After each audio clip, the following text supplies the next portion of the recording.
In this lecture, we're going to look at another major problem area in agreement. Every style manual you look at, every textbook or writer's guide is very likely to contradict the previous one you read.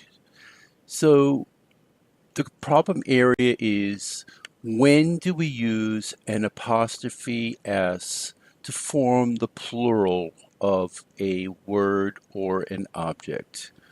Generally, I follow the MLA guidelines, which contradicts your textbook in part. So let's go through this.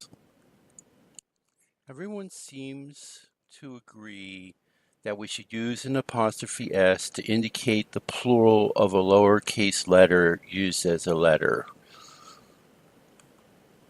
So for example, mind your P's and Q's. The letter P and the letter Q are being used as a word, so we add an apostrophe S to indicate the plural. Her E's look like her A's. Again, we use an apostrophe S to indicate that the lowercase letter is used as a letter, and we're talking about a plural. A second rule when using an apostrophe to form a plural is to use an apostrophe S to indicate the plural of a word that is used as a word rather than as the symbol of the meaning it conveys.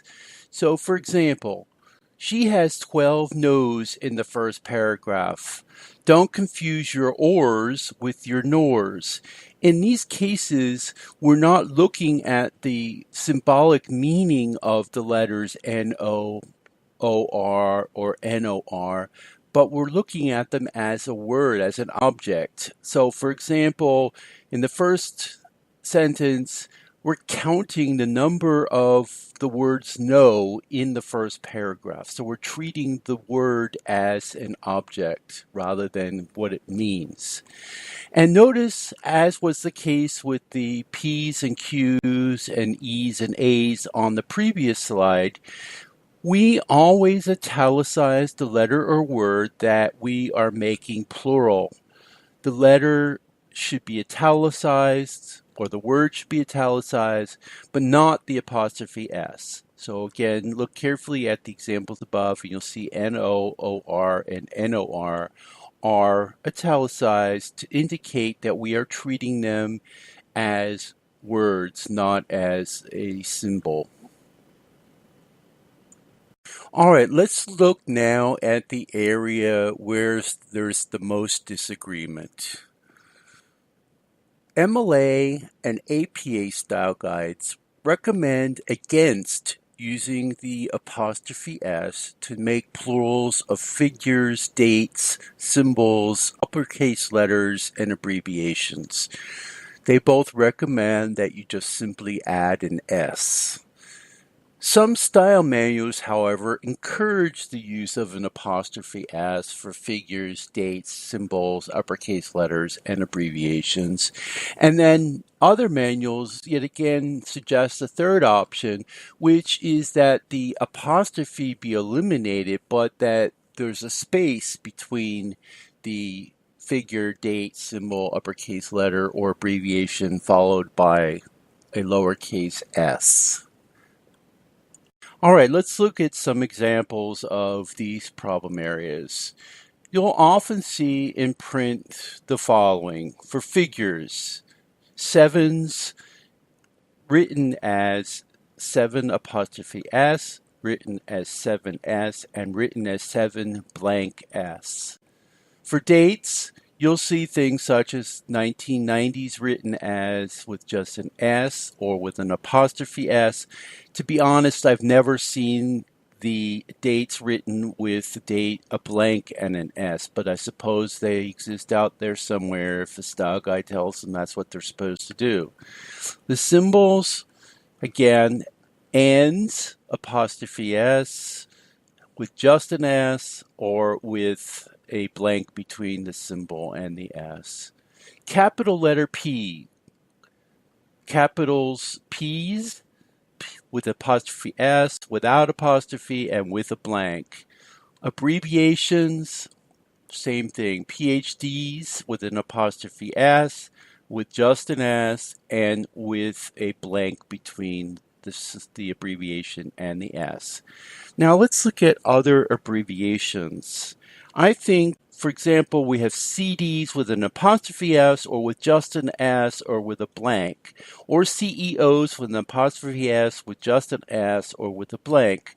Now, what happens when we just use the blank S? I think personally it looks silly. And what happens with the apostrophe S? Which of those CEOs has our CEO's report? How would you write that?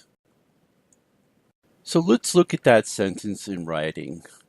Which of those CEOs has our CEO's report? In the first case, the CEO is plural, and in the second instance, the CEO is possessive. See the confusion if we were to write the plural with an apostrophe S and also write the possessive with apostrophe S? It would get confusing, I think. That's why I think with symbols especially, we should use just an S instead of an apostrophe S. The important thing to remember, however, is that you should follow the style guide required by your teacher or by an editor, and that you be consistent throughout your work. So, to me, since it gets too confusing to remember whether I should use an apostrophe S or not to create the plural, in my mind, it's easier to remember that the rule that letters and words that are being used as letters and words use an apostrophe S, and everything else just uses an S. I don't think that there's any problem with that rule for abbreviations or dates. 1900s without an apostrophe is not less attractive than 1900s with an apostrophe, and it has the advantage of being one less character. The same for abbreviations. So where the debate gets heavy is with figures, uppercase letters, and symbols. My preferences following the MLA is for figures to just use an S, sevens. For dates, just use an S, 1990s. For symbols, just use an S, ampersands. For letters, P's or P's. I don't see the point of making a distinction, however, between lower and upper cases. I know why it's done, because with the lowercase p and an S, it would look strange with just a PS. So that's why the apostrophe is put in there to demonstrate that it's separate. And in uppercase, it's more distinct, therefore we don't necessarily need the apostrophe. But if it's consistent, I don't see a problem with using a capital P apostrophe S. And abbreviations, I would use just an S. So I don't care which method you adopt as long as you're consistent. If you decide to write sevens with an apostrophe S, or hashtag with an apostrophe S, or capital B's with an apostrophe S, then do so always, unless you end up with a professor or in an organization that has a stated preference. But remember, this is a debated preference, not a right or a wrong.